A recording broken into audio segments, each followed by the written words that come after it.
जय रघुनंदन जय सिया राम। जय रघुनंदन जय सिया राम। हे दुख भंजन तुम्हें प्रणाम। हे दुख भंजन तुम्हें प्रणाम।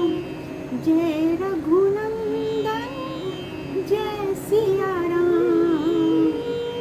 जय रघुनंदन जय सिया राम। सभी को राम राम। सभी सुनने वाले देखने वाले हमारे आदरणीय दर्शकों को मेरा आदर भरा नमस्कार। दोस्तों, आज का वीडियो बहुत ही इंटरेस्टिंग होने वाला है, क्योंकि आज चर्चा करने वाले हैं हम रामायण की उस चौपाई की जो हनुमान जी को बहुत ही प्रिय है। सभी को पता है, सभी जानते हैं कि अगर मंजिल है तो मंजिल पर पहुंचने के लिए रास्ता है। अगर हमने कहीं जाने की ठानी है, हमें किसी जगह पहुंचना है, तो हम एक रास्ते से होकर गुजरते हैं, एक रास्ते पे जाते हैं। हमें किसी से कुछ मिलना होता है, हमें मिलना होता है कहीं किसी से, तो उसके लिए बीच में कोई ना कोई एक माध्यम होता है। तो ये हमारे हनुमान जी जो हैं, राम तक पहुंचाने वाले, राम से मिलाने वाले वही माध्यम है। वही माध्यम है दोस्तों, जिनके स्मरण से, जिनके भजन से हम राम तक पहुंच पाते हैं। वो कहते हैं ना, पार ना पाओगे राम के बिना, राम ना मिलेंगे हनुमान के बिना। तो हनुमान जी तो माध्यम है। उनके रास्ते पे चल के, उनके स्मरण को करके, उनको खुश करके हम जो है राम तक पहुंच सकते हैं। राम दरबार में पहुंचने के लिए पहले हनुमान जी को तो खुश करना पड़ेगा। हनुमान जी को खुश करने के लिए किसी भोग, किसी मन्नत की जरूरत नहीं। वो तो ऐसे ही खुश हो जाते हैं राम के नाम से। उनके लिए तो सब कुछ राम है।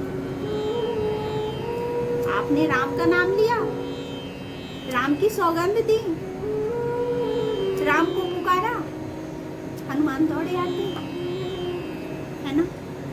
आपने भी देखा होगा, आपने भी सुना होगा, आपने भी महसूस किया होगा इस चीज को कि जब भी हम किसी मुसीबत में होते हैं, जब भी इवन थोड़ी सी तबीयत खराब होती है, तो हमें हनुमान चालीसा का वो चौपाई याद आता है। भूत प्रेत भूत पिशाच निकट नहीं आवे, महावीर जब नाम सुनावे, नाशे रोग हरे सब पीड़ा, जपत निरंतर हनुमत पीड़ा।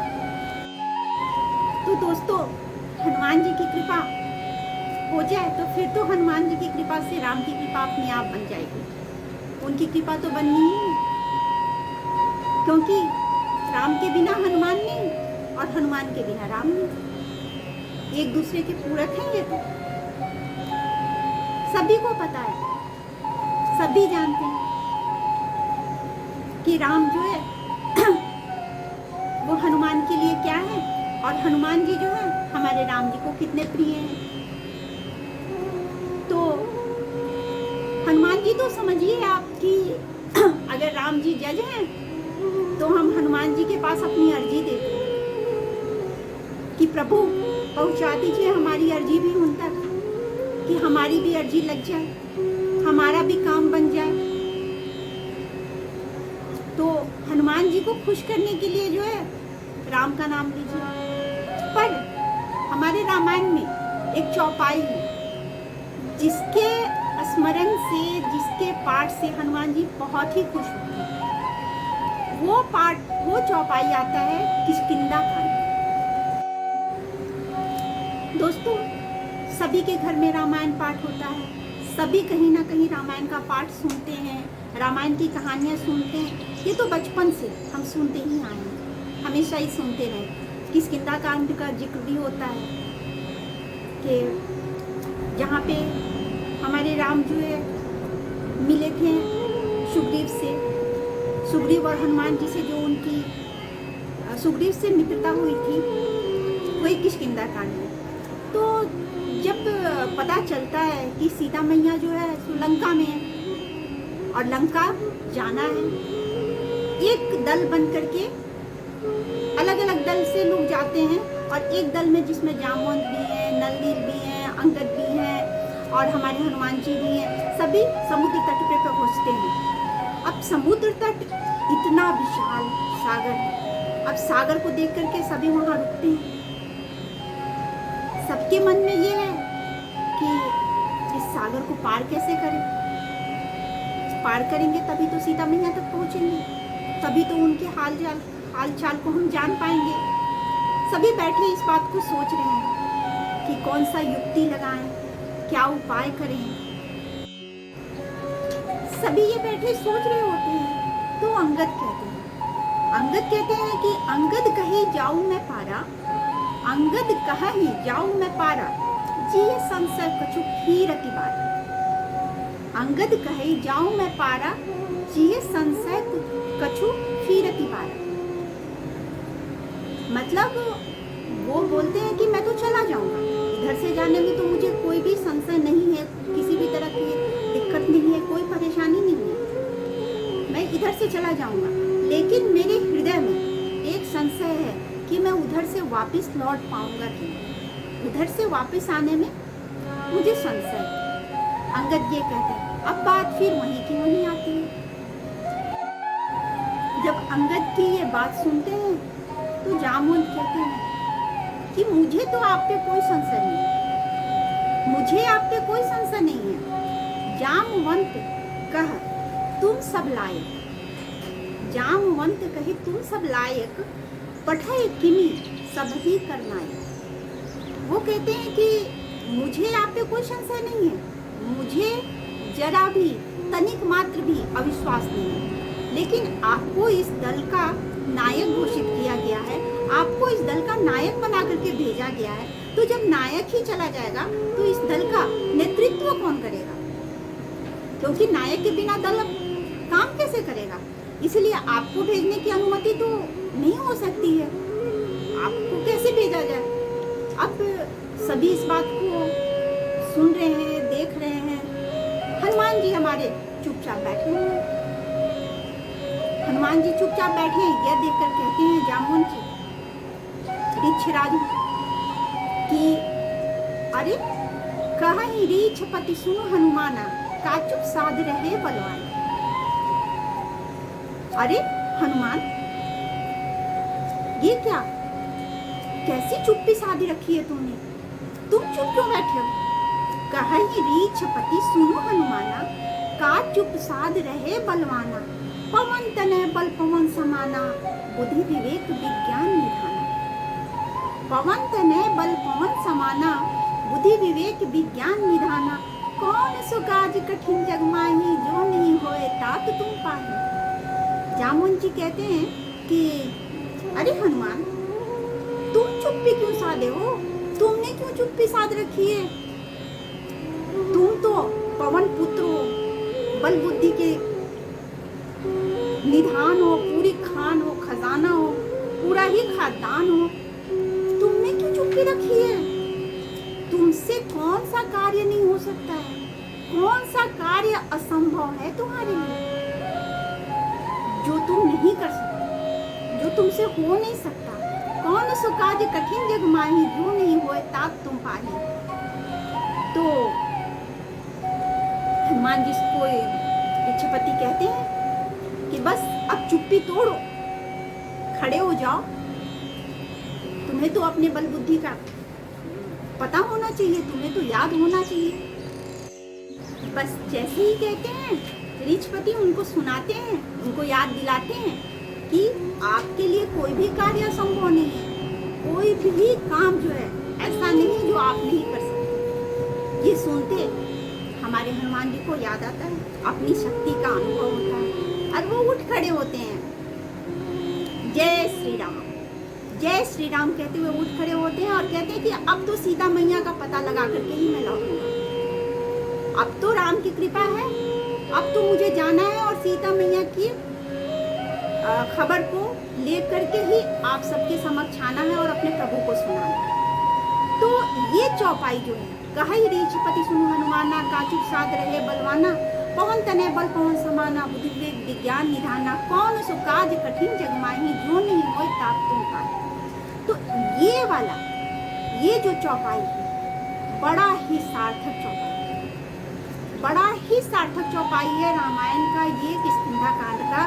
और इसके पाठ से, इसके स्मरण से हमारे हनुमान जी खुश होते हैं। उनको खुश करने के लिए इसका स्मरण कीजिए, और जब हनुमान जी खुश हो गए, हमारी अर्जी तो पहुंच ही जाएगी ना उनके पास।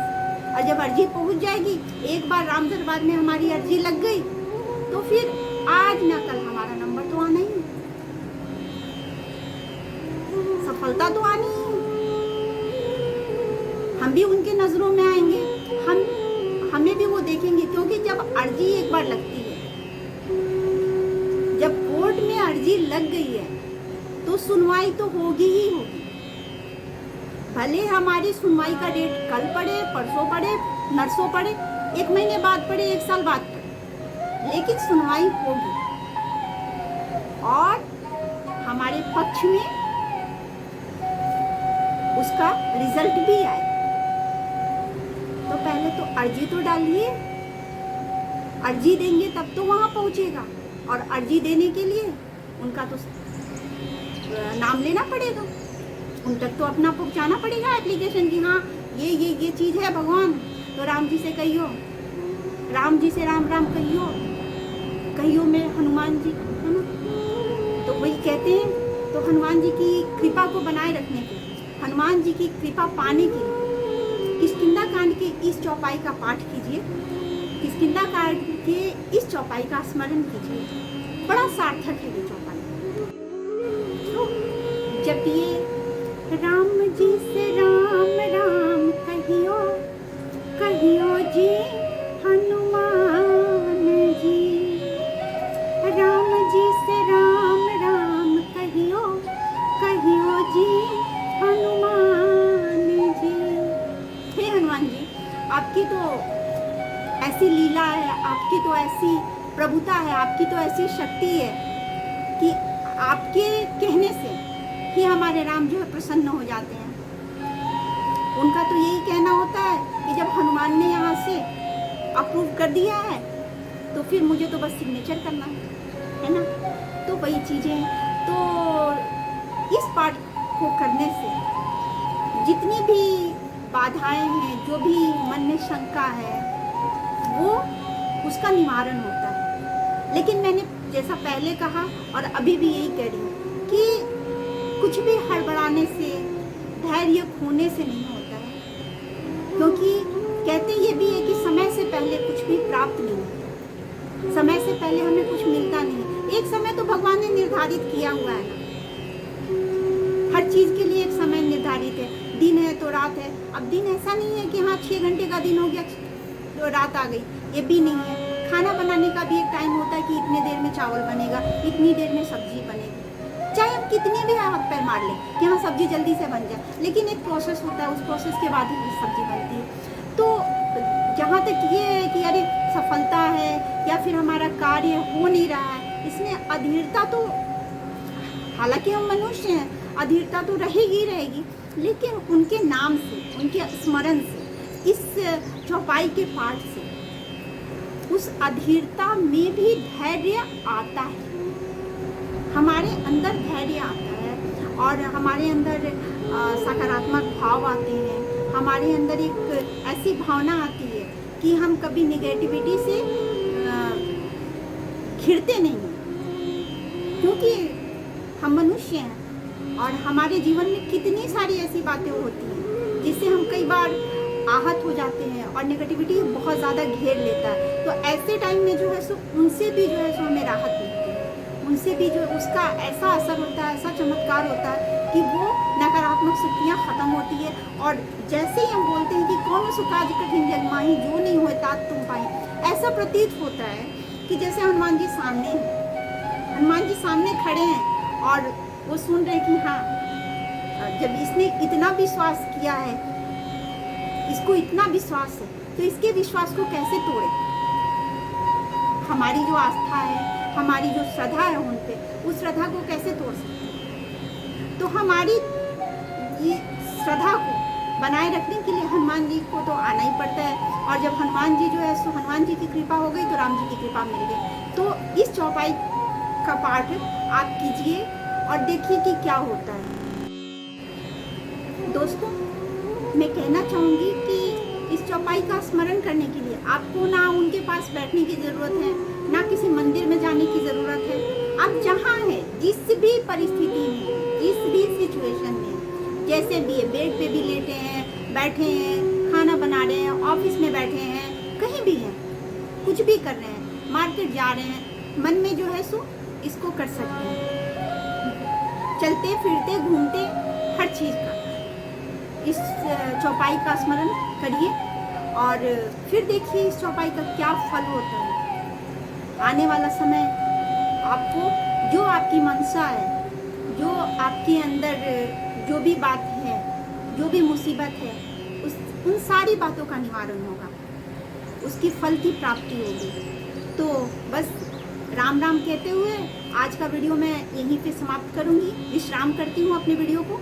आज वीडियो को लाइक कीजिए, शेयर कीजिए, अपने अपने विचार लिखिए, कमेंट में ज़रूर विचार लिखिए अपने, और मुझे भी सुझाव दीजिए। आप लोगों का सुझाव बहुत ही ज़रूरी है। और सब्सक्राइब कीजिए हमारे चैनल को, और रोज़ हमारी बातें होंगी कुछ ऐसी ही। तो दोस्तों, तो आज के लिए इतना ही। हंसते रहिए, खुश रहिए, राम जी की कृपा बनी रहे। राम राम।